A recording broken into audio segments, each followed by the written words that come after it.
उसके बीच में एक डिफ्लेक्शन है, एक लैप्स ऑफ इलेक्ट्रॉन का केस बनने वाला है। तो उसी की एक टेबल हमने यहाँ पे दे दिया आपको कि मीडियम, अगर दोनों मार्कर के बिटवीन मीडियम होगा वाटर, तो जो लॉस परमिटिविटी होगी या रिलेटिव परमिटिविटी होगी वो कितनी होगी 80। और फिर उसके बाद क्या होगा यहाँ पे कि अगर एयर ले लेते तो वो 1 है, जो कि हमने यहाँ पे डिफाइन ही कर दिया। एयर के लिए, वैक्यूम के लिए एप्सिलॉन आर 1 होगा। मेटल के लिए होगी इन्फिनिटी। नेक्स्ट ग्लास 3 to 6 होगी। ठीक, तो ये रहा टॉपिक हमारा परमिटिविटी का, कूलम्ब्स लॉ का। अब इसमें हम थोड़ा सा ये देखते हैं कि भाई हमने एप्सिलॉन की वैल्यू, एप्सिलॉन आर की वैल्यू आपको बता दी, एप्सिलॉन नॉट की वैल्यू हमने बता दी। अब ये जो हमने के लिया था तो इसकी वैल्यू क्या होगी, जैसे कि आपने इसमें लिखा है कि भाई जी की वैल्यू ये है, तो इसमें के की वैल्यू क्या होगी इस वाले में, तो के की वैल्यू होगी आपकी 9 × 10⁹ newton per metre square coulomb square, sorry newton metre square per coulomb square. ये होगा आपका यहाँ पे इसकी यूनिट। ये किसकी यूनिट है, कूलम कांस्टेंट की।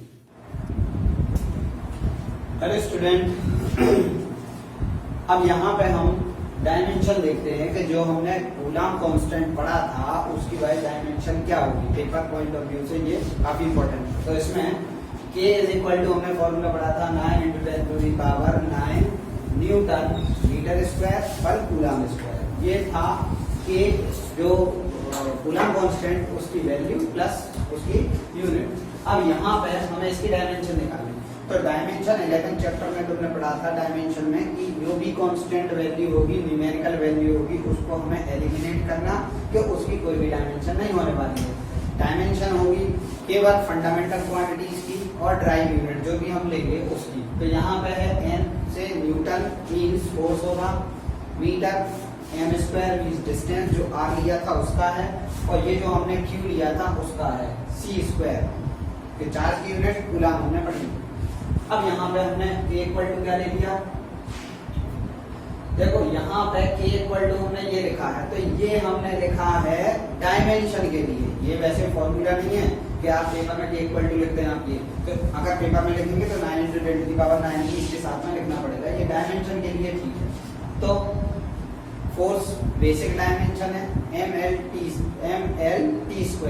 तो mLt-2 ये फोर्स की डायमेंशन है। डिस्टेंस की होगी L², और चार्ज की हमने जो कि बताई थी पहली वीडियो में AT, तो यहाँ पे चार्ज स्क्वायर है तो AT हो जाएगा। मीन्स यहाँ पे हम इसको देखो सॉल्व करेंगे। m L आ गया आपका ये, अब L 1 टाइम ये है, 2 टाइम ये है, ओवरऑल 3 टाइम हो गया। अब t-2 ये है और -2 यहाँ से ऊपर जाएगा। ये मैथमेटिकल लॉ है इंडिसेस का कि जब डिनोमिनेटर की कोई वैल्यू न्यूमरेटर में जाएगी तो वो जो पावर है उसकी साइन चेंज हम कर देंगे। मीन्स अब यहाँ पर हो जाएगा -2 ये आएगा और -2 पहले -4 हो जाएगा ओवरऑल, और a-2 आ जाएगा ये। तो ये है डायमेंशन किसकी, कूलम कांस्टेंट की। देखो आपको याद रखना इसमें कि कूलम कांस्टेंट की डायमेंशन ये है, और ये है आपकी परमिटिविटी ऑफ फ्री स्पेस। अब इसमें आपको ये और ये दोनों ही डायमेंशन है, दोनों में बस एक ही चेंज है कि यहाँ पे साइन का चेंज है। तो फिजिक्स में ऐसे कई सारे लॉ आएंगे या कई सारे ऐसे पॉइंट आएंगे कि कन्वर्स होंगे। कन्वर्स का मीन्स कि वो एक दूसरे के अपोजिट होंगे। तो इसमें आपको किसी एक को याद रखना, किसी एक को याद रखना। ये सेम लॉ अपना ये अप्लाई होने वाला है आपका ऑप्टिक्स में, क्योंकि जब आप कॉन्वेक्स लेंस की प्रॉपर्टी याद रख लेंगे तो कॉनकेव की आपको वाइस वर्सा रखनी है। मीन्स कि अगर आप एक याद कर लो तो दूसरा उसका अपोजिट होगा। हाँ, अगर दोनों को आप याद रखेंगे तो उसमें काफी प्रॉब्लम होने वाली है कि किसमें क्या होगा, ये थोड़ा सा डिस्टरबेंस दिमाग में आ जाता है। तो आपको एक प्रॉपर्टी याद रखनी है, उससे आप चीज याद रखेंगे। अब इसमें क्या है, के की डायमेंशन हमने ये बनाई, एप्सिलॉन की डायमेंशन इसकी जस्ट रिवर्स होगी। रिवर्स का मीनिंग यहाँ पर प्लस है वहां माइनस कर देना। अब ये ऐसा क्यों हो रहा है तो वो हम जरा देख लेते हैं। हमने यहाँ पे F = K Q1 Q2 /R² हमने पढ़ा था, लेकिन इसी फॉर्मूले को अगर हम थोड़ा ऐसा कर दें,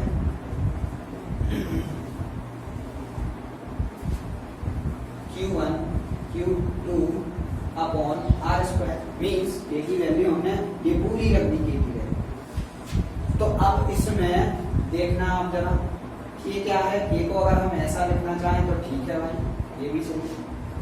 तो यहाँ पे हमने देखा कि एप्सिलॉन नॉट जो है वो डिनोमिनेटर में है, बट न्यूमरेटर में क्या है, के।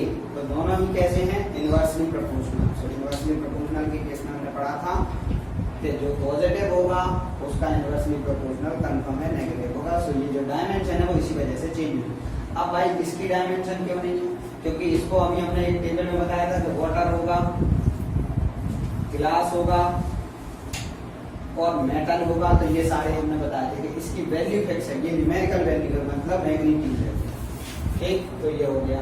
अब इसमें आगे हम देखते हैं कि यहाँ पे क्या होगा, एप्सिलॉन आर के डाइलेक्ट्रिक कांस्टेंट और रिलेटिव परमिटिविटी, ये है इसका पूरा नाम। तो यहाँ पे हम रिलेशन निकालते हैं कि टू मीडियम के बिटवीन का जो रिलेशन होगा वो फोर्स के साथ में क्या होने वाला है। एयर के लिए फॉर्मूला ये हो गया, अदर मीडियम के लिए ये हो गया। अदर मीडियम के लिए हमने क्या बताया था कि जो एप्सिलॉन आर होगा वो कुछ ना कुछ होगा जरूर। तो अब यहाँ पे वेल डिफाइंड नहीं है कि वाटर है कि मेटल है कि ग्लास है, तो यहाँ पे मीडियम है, एप्सिलॉन आर लिख देते। ये पूरा का पूरा जैसा कांस्टेंट चल रहा था। अब यहाँ पे एप्सिलॉन आर क्यों नहीं आया, क्योंकि ये क्या है, एप्सिलॉन आर इक्वल टू 1, किस लिए, वैक्यूम और एयर के लिए। तो इसीलिए यहाँ पे लिखा है, लेकिन वो 1 लिखा है। तो अब दोनों इक्वेशन को क्या करते हैं, हम डिवाइड कर देंगे। जब दोनों इक्वेशन को हम डिवाइड करेंगे तो फिर यहाँ पे क्या आएगा हमारा, air to the F medium is equal to 1/4 इसकी वैल्यू न्यूमरेटर में, इसकी वैल्यू डिनोमिनेटर में, 4 pi epsilon not, 4 pi epsilon not cancel out हो जाएगा। Q1 Q2 आर स्क्वायर को यहाँ पे कैंसिल हो जाएगा।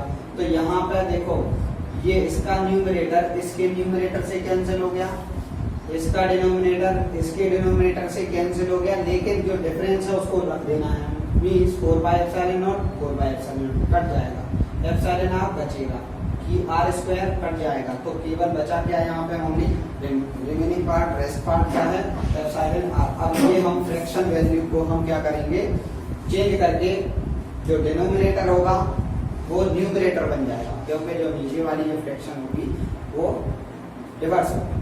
तो ये हो जाएगा, मतलब यहाँ पे हमें क्या आया समझ में कि जो फोर्स एयर के केस में है और जो फोर्स मीडियम के केस में है, दोनों में रिलेशन क्या है, परमिटिविटी का। वही हमने 2 मार्कर का एग्जाम्पल आपको दिया था पहले, वो बात यहाँ पे क्लियर हुई।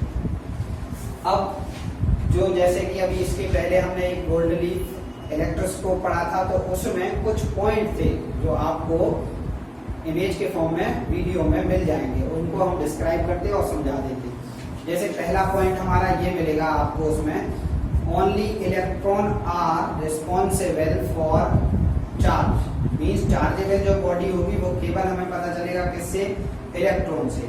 अब ये क्यों पता चलेगा, उसमें क्या है आगे कि the proton because it is not easy to separate the electron from the nucleus, means proton को हम न्यूक्लियस से ब्रेक नहीं कर सकते क्योंकि वो टाइटली बाउंड है। तो जो रिस्पॉन्सिबल होगा वो केवल क्या होगा, इलेक्ट्रॉन होगा, चार्जेबल बॉडी की कैरेक्टरिस्टिक बताने के लिए कि ये पॉजिटिव है कि नेगेटिव है, तो उसमें रिस्पॉन्सिबिलिटी क्या है, इलेक्ट्रॉन। सेकंड पॉइंट आपका होगा कि इफ 2 सिमिलर मेटलिक स्फीयर, कि हमने 2 सिमिलर मेटलिक स्फीयर ले लिए, एक ए ले लिया और एक बी ले लिया। अब इस पर भी क्या है, सेम अमाउंट चार्ज है, इस पर भी सेम अमाउंट चार्ज है। अब जब इसमें और मास भी इनका क्या है, सेम है, मींस मास भी इनका कैसा है, सेम है। तो इस केस में क्या होगा कि हाँ एक चीज हमने पढ़ी है कि अगर हम इलेक्ट्रॉन का मास लें और अगर हम प्रोटॉन का मास लें, तो आप लोगों को पता होगा कि EP is greater than EM, means proton का मास, इसको ऐसे लिखते हैं MP is greater than ME, कि जो इलेक्ट्रॉन का मास होगा वो प्रोटॉन के मास से ज्यादा होगा। तो अब यहाँ पे हम समझ लेते उस पॉइंट में, आप देख लेना वो हम यहाँ पे समझा देते कि ए से अगर इलेक्ट्रॉन यहाँ से हमने डिस्प्लेस कर दी तो भाई लो अमाउंट ऑब्जेक्ट यहां से गया, means low amount particle A से बी पे गया, तो क्या इफेक्ट आएगा? यहाँ पे कोई भी इफेक्ट नहीं आएगा, स्लाइटली डिफर होगा, और स्लाइटली डिफर को हम इग्नोर भी कर सकते हैं। मींस इस पॉइंट से मीनिंग ये है कि अगर ए ऑब्जेक्ट से हम इलेक्ट्रॉन को डिस्प्लेस करते हैं तो इसके मास में स्लाइटली डिफरेंस केस होगा, बट बी से अगर हम प्रोटॉन ए पे डिस्प्लेस कर देते हैं तो इसमें क्या होगा कि ए का जो मास होगा वो कुछ बढ़ जाएगा, क्योंकि उसका आंसर यहाँ है। ठीक है ना।